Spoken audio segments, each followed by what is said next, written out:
ഇത് നമ്മൾ ഭയങ്കര സിമ്പിൾ ആയിട്ട് റെഡി ആക്കിയിട്ട് എടുക്കണ ഒരു കേക്കിന്റെ റെസിപ്പിയാണ് ചെയ്യാൻ വേണ്ടിയിട്ട് പോകുന്നത്. സാധാരണ നമ്മൾ കേക്കൊക്കെ ബേക്ക് ചെയ്തിട്ടല്ലേ എടുക്കാറുള്ളത്. പക്ഷേ ഈ കേക്ക് നമ്മൾ ആവിയിൽ വേവിച്ചിട്ടാണ് കേക്ക് റെഡി ആക്കിയിട്ട് എടുക്കുന്നത്. ഭയങ്കര സിമ്പിൾ ആയിട്ട് റെഡി ആക്കിയിട്ട് എടുക്കുക. ചോക്ലേറ്റ് കേക്കാണ് ഉണ്ടാക്കുന്നത്. ചോക്ലേറ്റ് അല്ലെങ്കിൽ കൊക്കോ പൗഡർ ഒന്നും ഇല്ലാണ്ട് തന്നെ ഇതേപോലെ നിങ്ങൾ കേക്ക് ഉണ്ടാക്കി നോക്കാം. പിന്നെ ഈ കേക്കിന്റെ മുകളിൽ നമ്മൾ നല്ല ഭംഗിയിൽ കേക്ക് ഗാർണിഷും ചെയ്യുന്നുണ്ട്. അതായിരുന്നാലും ഭയങ്കര സിമ്പിൾ ആയിട്ട് പാൽപ്പൊടി വെച്ചിട്ടാണ് നമ്മൾ ചെയ്യുന്നത്. അപ്പോൾ നിങ്ങളെല്ലാവരും ട്രൈ ചെയ്ത് നോക്കിയിട്ട് ഫീഡ്ബാക്ക് പറയാൻ വേണ്ടിയിട്ട് മറക്കരുത്. പിന്നെ നമ്മൾ മിയ കിച്ചണിലെ ലാസ്റ്റ് നമ്മൾ അപ്ലോഡ് ചെയ്തിട്ടുണ്ടായിരുന്നത് ചോക്ലേറ്റിന്റെ റെസിപ്പി ആയിരുന്നു. ചോക്ലേറ്റ് ആണെങ്കിലും ഭയങ്കര സിമ്പിൾ ആയിട്ട് റെഡി ആക്കിയിട്ട് എടുക്കാൻ വേണ്ടി പറ്റുന്ന ഒരു റെസിപ്പി ആയിരുന്നു. ആ വീഡിയോ നിങ്ങൾ കാണാത്തവരുണ്ടെന്ന് വെച്ചിട്ടുണ്ടെങ്കിൽ ആ വീഡിയോ കൂടിയിട്ട് കാണാൻ വേണ്ടിയിട്ട് മറക്കരുത്. അത് ഇന്നലെയാണ് അപ്ലോഡ് ചെയ്തിട്ടുണ്ടായിരുന്നത്. അത് കുറെ പേരൊക്കെ ട്രൈ ചെയ്ത് നോക്കിയിട്ട് നല്ല ടേസ്റ്റ് ഉണ്ടായിരുന്നു പറഞ്ഞതാണ്. അപ്പോൾ ആ വീഡിയോ കാണാത്തവരുണ്ടെന്ന് വെച്ചിട്ടുണ്ടെങ്കിൽ നിങ്ങൾ ആ വീഡിയോ കൂടിയിട്ട് കണ്ടു നോക്കാം. അപ്പോൾ ഇതങ്ങോട്ട് സമയങ്ങളിൽ തന്നെ നമ്മുടെ കേക്ക് നമുക്ക് റെഡി ആക്കിയിട്ട് എടുക്കാം. കേക്കിലേക്കുള്ള മിക്സിങ് റെഡിയാക്കാൻ വേണ്ടിയിട്ട് പോകണം. അപ്പോൾ ഞാനിവിടെ 2 മുട്ട എടുത്തിട്ടുണ്ട്. ഈ മുട്ട നമുക്കൊരു ബൗളിലേക്ക് ഒഴിക്കാം.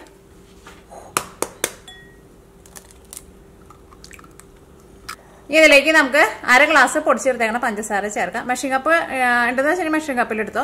മെഷീൻ കപ്പ് ഇല്ലെങ്കിലും കുഴപ്പമില്ല. നമ്മൾ ചായ കുടിക്കുന്ന ഗ്ലാസ് ഉണ്ടല്ലോ, ആ ഗ്ലാസ്സിലെടുക്കുക. പൊടിച്ചെടുത്തേക്കണം പഞ്ചസാരയുടെ അളവാണ് പറയുന്നത്. അപ്പോൾ പിന്നെ നിങ്ങൾ എടുക്കേണ്ടത് എല്ലാവരും ഈ ഗ്ലാസ്സിലായിരിക്കണം കേട്ടോ അളവ് എടുക്കേണ്ടത്.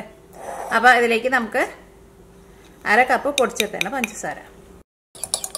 ഇത് രണ്ടും കൂടിയിട്ട് നന്നായിട്ട് മിക്സ് ചെയ്യാം. അപ്പോൾ മുട്ടയും പഞ്ചസാരയും ഇതിനകത്ത് നന്നായിട്ട് മിക്സ് ആയിട്ടുണ്ട്. ഇനി ഇതിലേക്ക് നമ്മൾ ആ സെയിം ഗ്ലാസ്സിൽ തന്നെ 1/2 ഗ്ലാസ് ഓയിലാണ് ചേർക്കുന്നത്. ഞാനിവിടെ സൺഫ്ലവർ ഓയിലാണ് ചേർക്കുന്നത്. അല്ലെങ്കിൽ നിങ്ങൾക്ക് ഇഷ്ടമുള്ള ടൈപ്പ് ഓയിൽ ചേർക്കാം. ഓയിലും ഇതിൻ്റെ കൂടെ നന്നായിട്ട് മിക്സ് ചെയ്യുക. അപ്പോൾ ഓയിലും മുട്ടയും പഞ്ചസാരയും നന്നായിട്ട് മിക്സ് ആയിട്ടുണ്ട്. ഇതാണ്ട് നീക്കി വയ്ക്കുക. ഇനി നമുക്ക് വേറൊരു ബൗളെടുക്കാം. ഇനി നമുക്ക് ആ സെയിം ഗ്ലാസ്സിൽ തന്നെ 1 ഗ്ലാസ് മൈദപ്പൊടിയാണ് എടുത്തേക്കുന്നത്. ഇതാ അതൊരു അരിപ്പയിലേക്ക് ഇടാട്ടെ. ഇനി ഇതിലേക്ക് 1 ടീസ്പൂൺ ഇൻസ്റ്റൻറ്റ് കോഫി പൗഡറാണ് ചേർക്കുന്നത്. അത് ഇപ്പോൾ ഏതായിരുന്നാലും കുഴപ്പമില്ല കേട്ടോ. ബ്രൂവോ അല്ലെങ്കിൽ നെസ്കോഫി ഏതായിരുന്നാലും കുഴപ്പമില്ല. 1 ടീസ്പൂണാണ് ചേർത്തത്. ഇനി ഇതിലേക്ക് നമുക്ക് ബേക്കിംഗ് പൗഡർ ചേർക്കാം. ബേക്കിംഗ് പൗഡർ നമ്മളുടെ ടീസ്പൂണിലാണ് ചേർക്കുന്നത്. 1.25 ടീസ്പൂണാണ് ചേർക്കുന്നത്. 1 ടീസ്പൂൺ ചേർക്കാം. 1/4 ടീസ്പൂൺ കൂടി ചേർക്കാം.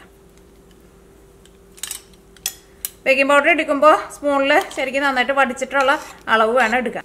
ഇനി ഇതിലേക്ക് 1 നുള്ളു ഉപ്പും ചേർക്കാം. ഇതെല്ലാം കൂടിയിട്ട് ഒന്ന് അരിച്ചിട്ടെടുക്കുക. അപ്പോൾ നിങ്ങൾക്കിപ്പോൾ കോഫി പൗഡർ വേണ്ടാന്ന് വെച്ചിട്ടുണ്ടെങ്കിൽ കോഫി പൗഡറിന് പകരമായിട്ട് കൊക്കോ പൗഡർ ചേർക്കാം കേട്ടോ. കൊക്കോ പൗഡറാണ് ചേർക്കണതെന്ന് വെച്ചിട്ടുണ്ടെങ്കിൽ 2 ടേബിൾ സ്പൂൺ ചേർക്കാം. അപ്പോൾ ഇത് നന്നായിട്ട് അരിച്ചെടുത്തിട്ടുണ്ട്. ഇതൊന്നും കൂടി സ്പൂൺ കൊണ്ട് നന്നായിട്ടൊന്ന് മിക്സ് ചെയ്യുക. പൊടി ഒട്ടും പുറത്ത് പോകരുത് കേട്ടോ. കാരണം നമ്മുടെ ബേക്കിംഗ് പൗഡറൊക്കെ ഇതിനകത്ത് അത്രയ്ക്ക് തന്നെ വേണം. ഇനി ഞാനിതിലേക്ക് ക്രീം ഉണ്ടാക്കുമ്പോഴും കോഫി പൗഡർ തന്നെയാണ് ചേർക്കുന്നത്. അപ്പോൾ കോഫി പൗഡറിന് പകരം നിങ്ങൾക്ക് വേണമെന്ന് വെച്ചിട്ടുണ്ടെങ്കിൽ കൊക്കോ പൗഡർ ചേർക്കുക. നിങ്ങളുടെ ടേസ്റ്റിനനുസരിച്ചിട്ട് നിങ്ങൾ ചേർത്ത് കൊടുത്തോട്ടോ. ഇതാ അപ്പോൾ ഇതെല്ലാം നന്നായിട്ട് മിക്സ് ചെയ്തെടുത്തിട്ടുണ്ട്. ഇനി നമ്മുടെ മുട്ടയുടെ മിക്സിങ് ഉണ്ടല്ലോ, ഈ മുട്ടയുടെ മിക്സിങ്ങിലേക്ക് ഇത് കുറേശ്ശെ ഇട്ടിട്ട് നന്നായിട്ട് മിക്സ് ചെയ്തിട്ടെടുക്കുക. അത് കഴിഞ്ഞിട്ട് ലാസ്റ്റ് നമുക്ക് ഇതിലേക്ക് പാലൊഴിച്ചിട്ട് നമ്മുടെ ഈ ബാറ്റർ നമുക്കൊന്ന് ലൂസാക്കിയിട്ടെടുക്കണം.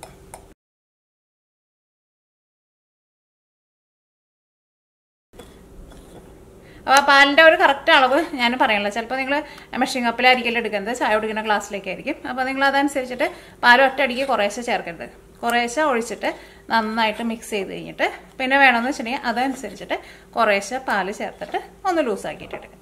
പാല് എടുക്കുമ്പോൾ കാച്ചിയ പാലാ കാച്ചാത്ത പാലാ എങ്ങനത്തെ പാലായിരുന്നാലും കുഴപ്പമില്ല കേട്ടോ.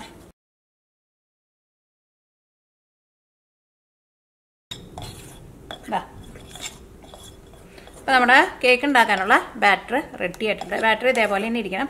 ഭയങ്കര ടൈറ്റായിട്ട് ഇരിക്കരുത്, പ്രത്യേകം ശ്രദ്ധിക്കുക. കുറച്ച് ലൂസായിട്ട് വേണം ഇരിക്കാൻ വേണ്ടിയിട്ട്.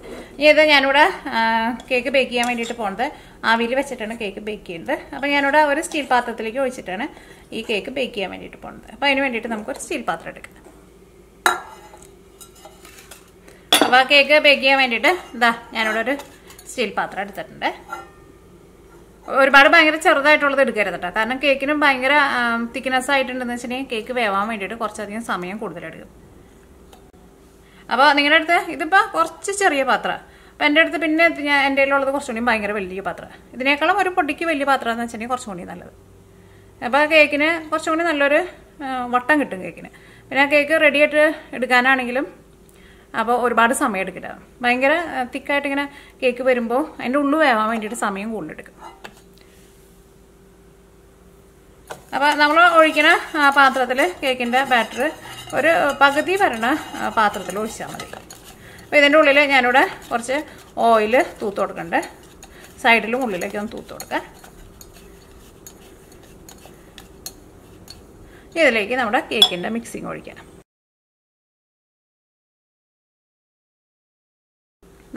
ഇനി നമുക്ക് ഒന്ന് ടാപ്പ് ചെയ്ത് കൊടുക്കാം. ഈ കേക്ക് നിങ്ങളുടെ അടുത്ത് ഇഡ്ഡലി പാത്രം ഉണ്ടെന്ന് വെച്ചിട്ടുണ്ടെങ്കിൽ ഇഡ്ഡലി പാത്രത്തിൽ ആവിയിൽ വേവിക്കാൻ വേണ്ടിയിട്ട് വെക്കാം. നമ്മൾ ഇഡ്ഡലിയൊക്കെ ഉണ്ടാക്കില്ലേ അതേപോലെ.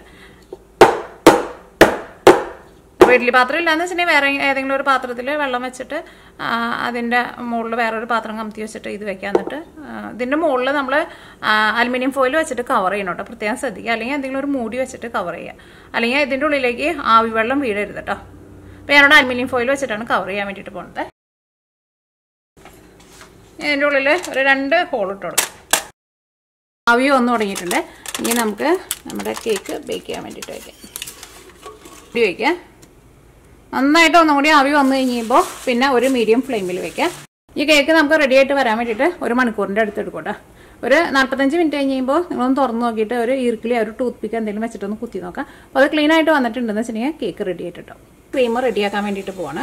അപ്പോൾ നമ്മൾ മൈദപ്പൊടി എടുത്തിരുന്ന കേക്ക് ഉണ്ടാക്കാൻ വേണ്ടിയിട്ട് എടുത്തിരുന്ന ആ കപ്പ് ഉണ്ടല്ലോ, ആ കപ്പിൽ തന്നെയാട്ടോ ഞാൻ വെള്ളത്തിൻ്റെ അളവ് എടുക്കുന്നത്. 1 ഗ്ലാസ് വെള്ളം, സാധാരണ വെള്ളം. നമുക്ക് തീ ഓണം. ഈ വെള്ളത്തിലേക്ക് 1 ടേബിൾ സ്പൂൺ മൈദപ്പൊടി. അത് വെള്ളം ചൂടാവണതിന് മുമ്പ് വെള്ളം ഒഴിച്ച വഴിക്ക് തന്നെ മൈദപ്പൊടി ചേർക്കണം കേട്ടോ. അല്ലെങ്കിൽ മൈദപ്പൊടി ഇതിനകത്ത് കിടന്നിട്ട് കട്ട പിടിക്കും. ഈ വെള്ളം ഒന്ന് തിളയ്ക്കാൻ വേണ്ടിയിട്ട് വെയിറ്റ് ചെയ്യുക. ഞാൻ നോക്കിക്കേ, ഇപ്പോൾ ഇത് നന്നായിട്ട് തിളച്ചിട്ടുണ്ട്. നന്നായിട്ട് തിളച്ചത് ഇങ്ങനെ പൊന്തി വന്നു തുടങ്ങിയിട്ടുണ്ട്. ഇനി തീ നന്നായിട്ട് കുറച്ച് വയ്ക്കാം. ഇനി ഇതിലേക്ക് നമ്മൾ പാൽപ്പൊടിയാണ് ചേർക്കാൻ വേണ്ടിയിട്ട് പോകുന്നത്. അപ്പോൾ ഞാനിതിലേക്ക് 6 ടേബിൾ സ്പൂൺ പാൽപ്പൊടിയാണ് ചേർക്കുന്നത്. അപ്പോൾ നമ്മൾ 6 ടേബിൾ സ്പൂൺ പാൽപ്പൊടി ചേർക്കുന്നുണ്ട്. ഈ പാൽപ്പൊടിയും ഇതിനകത്ത് നന്നായിട്ട് മിക്സ് ചെയ്യുക. ഞാൻ ലോ ഫ്ലെയിമിലാണ് വെച്ചേക്കുന്നത്. നമ്മൾ കേക്കിൻ്റെ മുകളിലേക്ക് ഫില്ലിങ്ങിന് വേണ്ടിയിട്ടാണ് നമ്മൾ ഉണ്ടാക്കുന്നത്. അപ്പോൾ നിങ്ങൾക്ക് കേക്കിന് വൈറ്റ് ഫില്ലിങ് വേണമെന്ന് വെച്ചിട്ടുണ്ടെങ്കിൽ ഇനി വേറെ ഒന്നും ഇതിലേക്ക് ചേർക്കണ്ട. അപ്പോൾ ഞാനിവിടെ ചോക്ലേറ്റ് ഫില്ലിങ് പോലെയാണ് ഉണ്ടാക്കുന്നത്. അപ്പോൾ ഞാൻ ഇതിലേക്ക് 1 ടീസ്പൂൺ കോഫി പൗഡറാണ് ചേർക്കുന്നത്. കോഫി പൗഡർ നിങ്ങൾക്ക് ഇഷ്ടമുള്ളത് ചേർക്കാം. നെസ്കോഫി അല്ലെങ്കിൽ ബ്രൂവോ ഇൻസ്റ്റൻറ്റ് ആയിട്ടുള്ള ഏത് കോഫി പൗഡറും ചേർക്കാം. ഞാൻ നോക്കിക്കേ, ഇപ്പോൾ നമ്മുടെ പാൽപ്പൊടി ഇതിനകത്ത് നന്നായിട്ട് മിക്സ് ആയിട്ടുണ്ട്. നല്ല ക്രീം പോലെ ആയിട്ടുണ്ട്. ഇനി ഇതൊന്നും കൂടി ഒന്ന് തിക്കായിട്ട് വരട്ടെ. കോഫി പൗഡർ ചേർക്കാണ്ട് ഇതേപോലെ വൈറ്റ് ആയിട്ട് വേണമെന്ന് വെച്ചിട്ടുണ്ടെങ്കിൽ അങ്ങനെയും റെഡി ആക്കിയിട്ട് എടുക്കാം. ഇനി ഇതിലേക്ക് നമുക്ക് 1 ടീസ്പൂൺ കോഫി പൗഡർ ചേർക്കാം. അത് നിങ്ങൾക്ക് ഭയങ്കര ലൈറ്റായിട്ട് വേണമെന്ന് വെച്ചിട്ടുണ്ടെങ്കിൽ നിങ്ങൾ അതനുസരിച്ചിട്ട് ചേർത്താൽ മതി കോഫി പൗഡർ. അപ്പോൾ നിങ്ങൾ ഫസ്റ്റ് കുറച്ച് ചേർക്കുക. അത് കഴിഞ്ഞിട്ട് നന്നായിട്ട് മിക്സ് ചെയ്ത് കഴിഞ്ഞിട്ട് ടേസ്റ്റ് നോക്കാം. അപ്പോൾ നിങ്ങൾക്ക് തോന്നാണ് കുറച്ചും കൂടിയും കോഫി പൗഡറിൻ്റെ കുറച്ചും കൂടി ഫ്ലേവർ വേണമെന്ന് വെച്ചിട്ടുണ്ടെങ്കിൽ അതനുസരിച്ചിട്ട് ചേർത്ത് കൊടുക്കുക.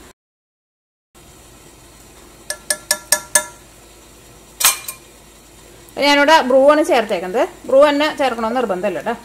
ഇനി കോഫി പൗഡറും ഇതിനകത്ത് നന്നായിട്ട് മിക്സ് ആവട്ടെ. നോക്കിക്കേ, ഇപ്പോൾ ഇത് നല്ല തിക്കായിട്ട് വന്നിട്ടുണ്ട്. ഇനി ഇതിലേക്ക് നമുക്ക് മധുരത്തിന് വേണ്ടിയിട്ട് പഞ്ചസാര ചേർക്കാം. അപ്പോൾ ഞാനിവിടെ 4 ടേബിൾ സ്പൂൺ പഞ്ചസാരയാണ് ചേർക്കുന്നത്. അപ്പോൾ നിങ്ങൾക്ക് അധികം മധുരം വേണ്ടെന്ന് വെച്ചിട്ടുണ്ടെങ്കിൽ 3 ടേബിൾ സ്പൂൺ ചേർത്താലും മതി. വെള്ളം പോലെയാണല്ലോ ഇരിക്കുന്നത്. നമുക്ക് ഇത്രയ്ക്ക് വെള്ളം പോലെ നമുക്ക് ആവശ്യമില്ല. നമുക്ക് കുറച്ച് തിക്കായിട്ടുള്ള ക്രീം പോലെയാണ് വേണ്ടത്. അപ്പോൾ ഞാൻ പറഞ്ഞേക്കണ അത്രയ്ക്ക് മൈദപ്പൊടി ചേർക്കണം കേട്ടോ. ഞാനിവിടെ 1 ടേബിൾ സ്പൂണാണ് ചേർത്തത്. ഇനി എങ്ങനെ നിങ്ങളിതിങ്ങനെ മിക്സ് ചെയ്ത് കഴിഞ്ഞിട്ട് പിന്നെ തിക്കായിട്ട് വരണില്ല എന്ന് വെച്ചിട്ടുണ്ടെങ്കിൽ നിങ്ങൾ അതനുസരിച്ചിട്ട് ഒരു 2 or 3 നുള്ള് മൈദപ്പൊടി എക്സ്ട്രാ ചേർത്തിട്ട് നന്നായിട്ട് മിക്സ് ചെയ്തിട്ട് നല്ല തിക്കാക്കിയിട്ട് എടുക്കുക. പക്ഷേ 1 ടേബിൾ സ്പൂൺ ചേർത്തിട്ടുണ്ടെങ്കിൽ അത് തിക്കായിട്ട് വരും. എങ്ങാനും തിക്കായിട്ട് വരണില്ല എന്ന് വെച്ചിട്ടുണ്ടെങ്കിൽ അതേപോലെ ചേർക്കാം. ഇതേപോലെ തന്നെ ഇതിലേക്ക് മൈദപ്പൊടി ഇട്ടാൽ മതി. എന്നിട്ട് നന്നായിട്ടാണ്ട് ഇളക്കി കൊടുത്താൽ മതി, കട്ട പിടിക്കാണ്ടിരിക്കാൻ വേണ്ടിയിട്ട്.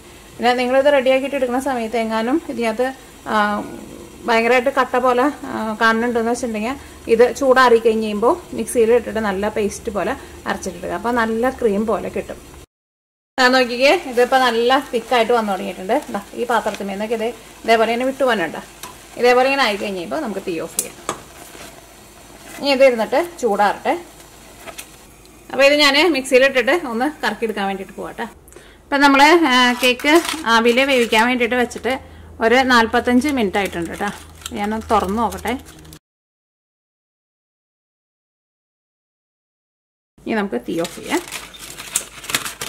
അപ്പോൾ ഇതേപോലെ ഇങ്ങനെ മൂടി വയ്ക്കാൻ വേണ്ടിയിട്ട് മറക്കരുത് കേട്ടോ, അല്ലെങ്കിൽ ഈ ആവി വെള്ളം വന്നിട്ട് ഇതിലേക്ക് വരും. ഇനി കേക്ക് നമുക്ക് ചൂടാറാൻ വേണ്ടിയിട്ട് വെയിറ്റ് ചെയ്യാം. കേക്ക് റെഡി ആയിട്ടുണ്ടോ എന്ന് അറിയാൻ വേണ്ടിയിട്ട് പ്രത്യേകം ശ്രദ്ധിക്കുക. ഒരു ഈർക്കിലി എന്തെങ്കിലും വെച്ചിട്ട് നിങ്ങളൊന്ന് കുത്തി നോക്കണം കേട്ടോ. അപ്പോൾ അത് ക്ലീൻ ആയിട്ട് വന്നിട്ടുണ്ടെങ്കിൽ മാത്രമേ നിങ്ങൾ തീ ഓഫ് ചെയ്താൽ മതി.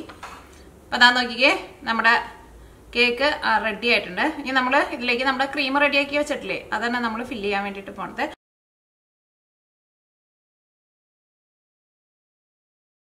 കേക്കിന്റെ ഉൾഭാഗം ആയിരുന്നാലും നല്ല പഞ്ഞി പോലെ നന്നായിട്ട് സോഫ്റ്റ് ആയിട്ടാണ് ഇരിക്കുന്നത്. നമ്മുടെ ക്രീം ഉണ്ടല്ലോ, ഞാൻ ഒന്ന് മിക്സിയിലിട്ടിട്ട് ഒന്ന് കറക്കി എടുത്തിട്ടുണ്ടായിരുന്നു. അതാ ഒന്നൊക്കെ ഇരിക്കുന്നുണ്ട്, നല്ല തിക്കായിട്ട് ഇരിക്കുന്നുണ്ട്. ഞാൻ ഫ്രിഡ്ജിൽ വെച്ചിട്ട് നന്നായിട്ട് തണുപ്പിച്ചിട്ടാണ് എടുത്തേക്കുന്നത്. പിന്നെ നമ്മുടെ ഈ കേക്കിന്റെ മുകളിൽ ബ്രഷ് ചെയ്ത് കൊടുക്കാൻ വേണ്ടിയിട്ട് ഞാനിവിടെ ഒരു 2 ടേബിൾ സ്പൂൺ പഞ്ചസാരയിൽ ഒരു കുറച്ച് വെള്ളം, അല്ലെങ്കിൽ കുറച്ച് വെള്ളം ചേർത്താൽ മതി, ചേർത്തിട്ട് ഒന്ന് മിക്സ് ചെയ്തെടുത്തിട്ടുണ്ട്. ഇത് പഞ്ചസാര പാനി. ഇത് നമ്മുടെ ഈ കേക്കിന്റെ മുകളിൽ ഒന്ന് ബ്രഷ് ചെയ്ത് കൊടുക്കാൻ വേണ്ടിയിട്ടാണ്.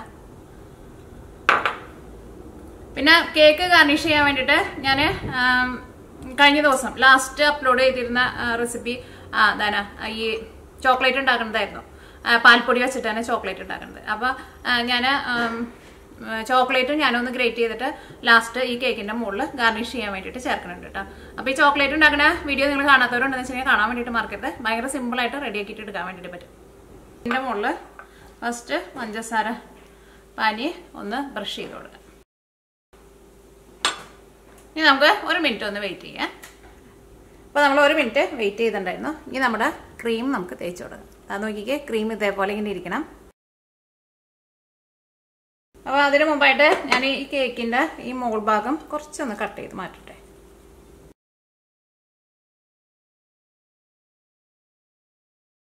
കേക്കിന്റെ മുകളിൽ ക്രീമൊക്കെ തേച്ച് കേക്ക് റെഡി ആക്കിയിട്ടുണ്ട്. ഇനി ഞാനിവിടെ നേരത്തെ ചോക്ലേറ്റ് കാണിച്ചു തന്നില്ലേ, ആ ചോക്ലേറ്റ് ഞാനിവിടെ ഗ്രേറ്റ് ചെയ്തെടുത്തിട്ടുണ്ട്. അത് ഇതിന്റെ മുകളിലിട്ടിട്ട് നമുക്കൊന്ന് ഗാർണിഷ് ചെയ്യും.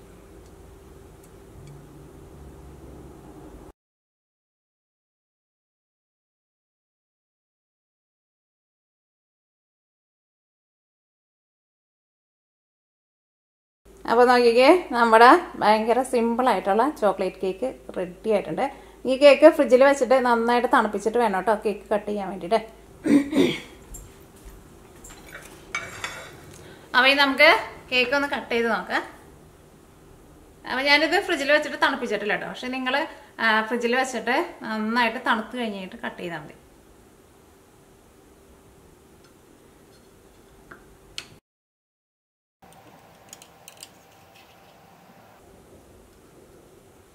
നോക്കിക്കേ, ഇതാണ് നമ്മുടെ ചോക്ലേറ്റ് കേക്ക്.